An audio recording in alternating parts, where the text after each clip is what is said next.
नमस्कार मित्रांनो, आपण प्रत्येक जणाला वाटतं की माझी सॅलरी वाढली पाहिजे, पण मी ऑब्झर्वेशन असं आहे की काही लोकांची सॅलरी एक पर्टिक्युलर लिमिटला जाऊन स्टक होती. एम्प्लॉयर म्हणतो की तुला माझ्यापेक्षा जास्त सॅलरी का देऊ? आणि त्याचा प्रश्न करेक्ट आहे. कारण तुमची कामाची वेळ तेवढीच आहे, थोडीफार वाढते. पण मग त्याला अपेक्षित काय, जेणेकरून तुमची सॅलरी वाढेल आणि without increase in the time आज व्हिडिओमध्ये सांगणार आहे. तो व्हिडिओ शेवटपर्यंत नक्की बघा. अत्यंत महत्वाचा व्हिडिओ आहे. आपण लोक इंस्टाग्रामवर 10 मिनिटं इन्व्हेस्ट करतो, पण अशा चांगल्या व्हिडिओवर इन्व्हेस्ट करत नाही. तर नक्की हा व्हिडिओ शेवटपर्यंत बघा आणि तुमच्या मित्रांबरोबर शेअर करा. तुम्हाला व्हिडिओ नक्की आवडेल. सो मित्रांनो, हा व्हिडिओ तुमच्यासाठी घेऊन येत आहे ITAP and my name is CMA Vipul Shah. तर मित्रांनो, मी CS, CS आणि सी मुलांना इन्कम टॅक्स आणि GST शिकवतो. जवळजवळ 15 ते 18 वर्ष मी या टीचिंग फील्ड मध्ये आहे आणि माझा काही अनुभव मी तुमच्यावर शेअर करणार आहे, जो डेफिनेटली तुम्हाला फायद्यात होणार आहे. ओके. सो मित्रांनो, खूप मुलं पुण्यामध्ये येतात. खूप म्हणजे हा व्हिडिओ समजा तुम्ही रुरल एरियामध्ये असाल तर खूप मुलं पुण्यामध्ये येतात, त्यांची स्वप्न घेऊन येतात. कोणी माणूस मोठ्या सिटीत जातो की मला हे हवंय ते हवंय, nothing wrong with that. So पुण्यामध्ये याचं पहिलं कारण आहे की एज्युकेशन हवंय. करेक्ट ना? डिग्री तुम्हाला सगळीकडे मिळतील, पण सॅलरी नाही मिळणार. कारण पुण्याचा एक फायदा काय आहे, तुम्ही तुमच्या गावामध्ये बरेचसे कोर्स करू शकाल, पण पुण्याची तुम्हाला सॅलरी मिळेल, तुम्हाला जे नॉलेज मिळेल, तुम्हाला जो एक्सपोजर मिळेल, जे नेटवर्किंग मिळेल, ते कुठेही मिळू शकणार नाही, तुम्ही मान्य कराल. So that is a first reason की तुम्ही पुण्यामध्ये आलं पाहिजे. कारण का घरामध्ये बसून तुम्ही ग्रोथ अचीव्ह नाही करू शकणार. कारण का मी कालच एका स्टुडंटशी बोलत होतो, तो साताऱ्याचा आहे. अशाच पद्धतीचा जो जॉब करतो रिलेटेड टू इन्कम टॅक्स आणि GST, आणि तो 8 वर्षाचा त्याचा पगार 26,000 असेल. तर त्याचं मला फोन की सर मी काय केलं पाहिजे. म्हटलं मित्र, तू मोठ्या सिटीमध्ये आला पाहिजे, प्लस तुझं जे नॉलेज आहे तू ते अपग्रेड केलं पाहिजे. कारण का तो असाच एक्सपिरियन्स घ्यायचा शिकला होता, त्याला फुल नॉलेज नाहीये. सो त्याचं वर्किंग आवर्स वाढत चाललेत, पण सॅलरी वाढत नाही. आणि त्याच्या सरांचा एकच प्रश्न आहे की तुला मी एक्स्ट्रा सॅलरी का देऊ. आणि आता सॅलरी एवढी आहे की तो जॉबही सोडू शकत नाही, कारण त्याला दुसरीकडे एवढी सॅलरी मिळणार नाही. सो बिचारा तो कन्फ्युज आहे की मी एक्झॅक्टली काय केलं पाहिजे. तर तुमचे कोणी असे मित्र जर कन्फ्युज असतील की ज्यांना पगार वाढता हवी आहे पण मिळत नाही आणि जॉबही सोडू शकत नाही, कारण दुसरा मिळत पण नाही त्या स्केलचा, तो व्हिडिओ नक्की बघा. So what is the normally common pattern काय कुणाही मुलाचा, की मुलं मस्त की ग्रॅज्युएशन करतात, त्यांच्या गावामध्ये करतात आणि नंतर पुण्यामध्ये जॉबला येतात. नंतर 2-3 वर्षाचा एक्सपिरियन्स ते घेतात आणि स्टील त्यांची सॅलरी वाढत नाही. कारण का, तो जेव्हा गावाकडनं येतो त्याला पुण्याचं एवढं एक्सपोजर नसतं. पुण्याचं वर्किंग एन्व्हायरमेंट कसं आहे, लोकांचं लाईफस्टाईल काय आहे, compare to village this is very fast. जसं आपण म्हणतो की पुण्याची मुंबई खूप फास्ट आहे. सो तसंच तुम्ही जर समजा छोट्या गावाकडनं असाल तर पुण्याची लाईफ थोडी वेगळी आहे. ऑपॉर्च्युनिटी भरपूर आहे, पण कॉम्पिटिशन भरपूर आहे. कारण का प्रत्येकाला पुण्यामध्ये सेटल्ड व्हायचंय. करेक्ट ना? So this is the normal pattern की सॅलरी तेवढीच आहे, सॅलरी वाढत नाही, पण खर्च तर वाढत चालले सर. मला गाडी घ्यायची, मला ऍपलचा फोन घ्यायचा आहे, स्वप्न भरपूर आहेत माझे, पण प्रॉब्लेम आहे की पगार वाढत नाही. मग आता करायचं काय? ह्याचा रिझन काय आहे की आपल्याकडे डिग्री आहे, पण आपल्याकडं स्किल सेट नाहीये. म्हणजे आज मला जर पगार वाढ हवी असेल, इन्क्रीमेंट हवं असेल, तर तुम्हाला असं काम आलं पाहिजे की जेणेकरून तुमच्या एम्प्लॉयरचा फायदा झाला पाहिजे.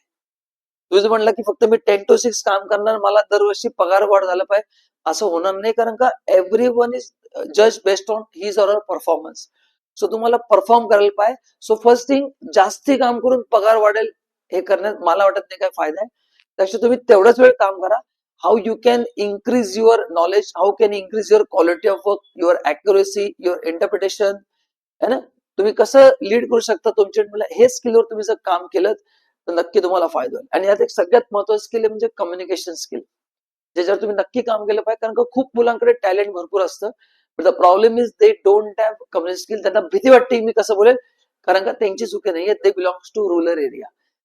आणि तो इथे कॉम्पिटिशन जात की जो मुलगा पुण्यात शिकलाय, मुंबईत शिकलाय, नाशिकमध्ये शिकलाय, सो तो कॉम्पिटिशन त्यांना संपवून टाकतो. आणि नॉलेज त्याचं चांगलं असेल, पण यांचं बोलण्याचा स्मार्टनेस बेटर असतो and they feel more confident at compare to other.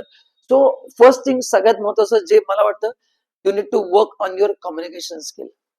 मग त्यासाठी तुम्ही क्लासेस लावा, व्हॉट एव्हर यू डू, पण ते करणं गरजेचं आहे. आणि आयटम मध्ये आम्ही या सगळ्या ऍस्पेक्टवर काम करतो. कारण का आम्ही मेजॉरिटी रुरल एरियातल्या मुलांना टार्गेट करतो की आमच्याकडे जी मुलं येतात ती तीच येतात. तसं जॉब हवाय पण आम्हाला इन्क्रीमेंट हवी, तर हे काम आयटॅप करू शकतो. पण बिफोर दॅट, आता मार्केट रियालिटी काय आहे, तुमच्या मार्क्सवर तुम्हाला जॉब नाही मिळत, तुम्हालाही माहिती आहे.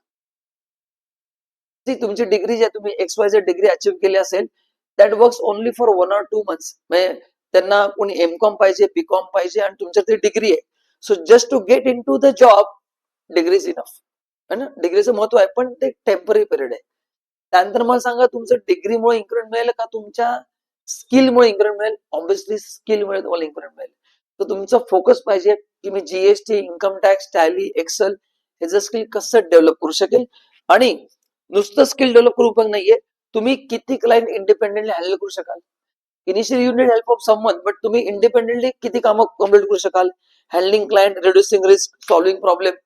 सो जोपर्यंत तुमचा अनालिटिकल स्किल डेव्हलप होत नाही, स्किल अनालिटिकल, तोपर्यंत तुमचा प्रॉब्लेम सॉल्व्ह होणार नाही. सो तुम्हाला असं काही केलं पाहिजे की ज्यामुळे तुमचं अंडरस्टँडिंग बेटर होईल, तुमचं अनालिटिक स्किल बेटर होईल आणि एम्प्लॉयरला वाटलं पाहिजे की हा स्टाफ माझ्यासाठी अत्यंत महत्वाचा आहे, तरच तुमचा पगार वाढेल. Otherwise someone will come and replace you very easily because you are doing routine type of work. The first thing you need to shift your mindset from being a just table based job की 10 ते जाऊन दरवर्षी पगार वाढला पाहिजे, असं नाही होणार आहे. आता तुम्हाला तुमचं स्किल दाखवावं लागेल, त्यासाठी थोडी एक्स्ट्रा एफर्ट करावं लागतील, एक्स्ट्रा कोर्सेस करावं लागतील, मेहनत करावं लागेल, शिकायची तयारी ठेवली पाहिजे, टीमवर्क शिकलं पाहिजे आणि या सगळ्या गोष्टीसाठी तुम्हाला काही वेळ देणं गरजेचं आहे. सो मित्रांनो, तुम्हाला जर करिअर चांगलं करायचं आहे तर तुम्हाला इन्व्हेस्टमेंट करावं लागेल, है ना? विदाउट इन्व्हेस्टमेंट कुठला बिझनेस होऊ शकतो मला सांगा, आणि तो तेवढा इफेक्टिव्ह होईल का? नाही होणार. So you will have to invest. कारण खूप मुलं म्हणतात सर आमच्याकडे पैसे नाही आहेत, पण आपल्याकडे आयटॅप मध्ये तुम्हाला ईएमआय ऑप्शन आहे, प्लस 3 मंथ्सच तुम्हाला स्वतः शिकायचे पैसे टाकायचे, पुढची सगळी तुमची फीस तुम्ही तुमच्या ईएमआय मधनं देऊ शकता. सो पैशाची अरेंजमेंट होऊ शकते. It's only mindset. I have seen people paying 50,000 for iPhone, but they don't have 30,000 to pay for the good course. This is the reality. Okay. So सॅलरीचा सिलिंग पॅटर्न काय बघा, जॉबमध्ये एक पर्टिक्युलर पर्यंत तुमचा पगार वाढतो, 8,000चा 10,000 होतो, 12,000 होतो, पण एम्प्लॉयर पण किती पे करणार? कारण का तुम्ही रुटीन टाइपचा जॉब करताय which can be replace by anyone.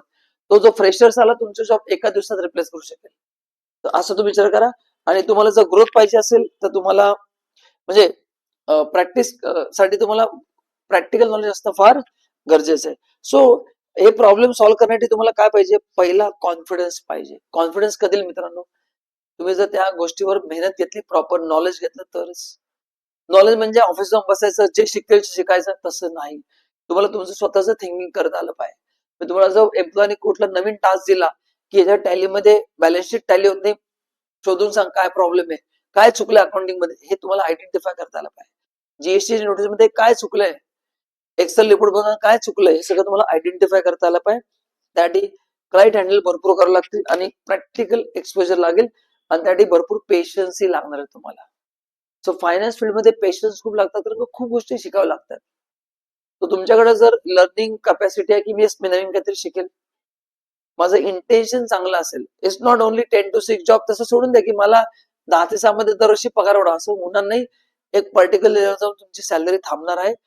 आणि स्वतःला प्रश्न विचारा की मी जे आता करतोय ते माझा जॉब कोणी रिप्लेस करू शकतो का?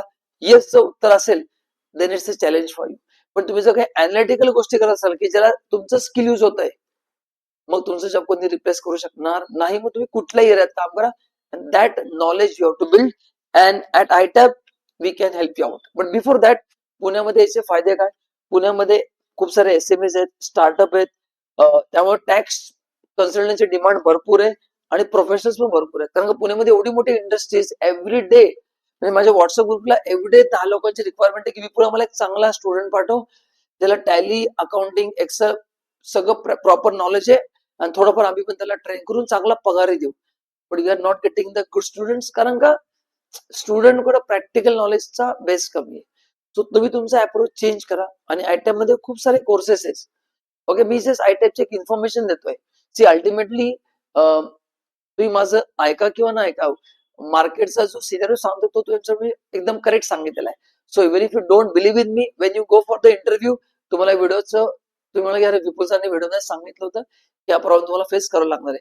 सो माझा व्हिडिओ मी काय म्हणतो ते ऐका किंवा नका ऐकू, that is a different part, but the reality जी आहे ती एकदम करेक्ट सांगितली. आणि तुम्ही जर वर्किंग करत असाल तुम्हाला माहिती असेलच.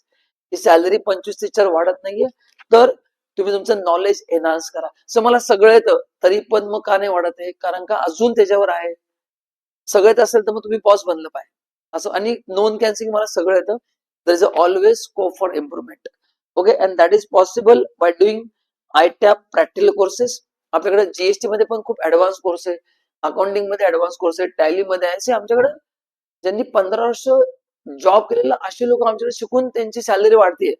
आता ज्या माणसाने 15 वर्ष काम केलं त्याला खूप छान एक्सपिरियन्स असणार आहे, तरी पण ते त्यांना वाटत होतं. पण जेव्हा त्यांनी आपला कोर्स केला त्यांचं नॉलेज एकदम म्हणजे त्यांना कळलं याचे हे पण आहे का, मला माहितीच नव्हतं सर. कारण आपले खूप ऍडव्हान्स कोर्सेस आहेत. इथे जे कोर्स डिझाईन करतात ते all are CA and all that. तो कोर्स इंडस्ट्री एक्सपर्ट्स आहेत ज्यांनी कोर्स डिझाईन केलेला आहे. सो याचे कंटेंट तुम्ही जे शिकता पण that is only for you. पण विचार करा तुमच्या बॉसकडे जो क्लायंट आहे त्याला अकाउंटिंग पाहिजे, लॉ पाहिजे, इन्कम टॅक्स पाहिजे, टीडीएस पाहिजे, प्रोफेशनल टॅक्स पाहिजे, प्रॉव्हिडंट फंड पाहिजे, पार्टनरशिप ऍक्टचं नॉलेज पाहिजे, कॉन्ट्रॅक्टचं नॉलेज पाहिजे. हे सगळं जोपर्यंत तुम्ही प्रॉपर घेत नाही तोपर्यंत तुम्ही प्रोफेशनल बनणार नाही आणि तोपर्यंत सॅलरी स्टक होईल.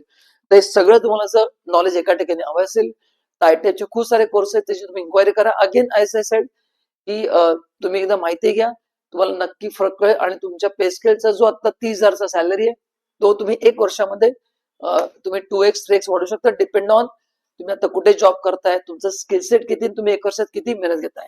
तर मित्रांनो, व्हिडिओ आवडला असेल तर नक्की लाईक करा, आमच्या चॅनलला फॉलो करा आणि तुम्हाला असे कुठले व्हिडिओ हवे असेल तो कॉमेंटमध्ये टाईप करून जरूर पाठवा. Thank you so much and all the best. आणि मी असं म्हणजे आय विश की तुमच्या ज्या ड्रीम्स आहेत त्या लवकरात लवकर पूर्ण व्हावं.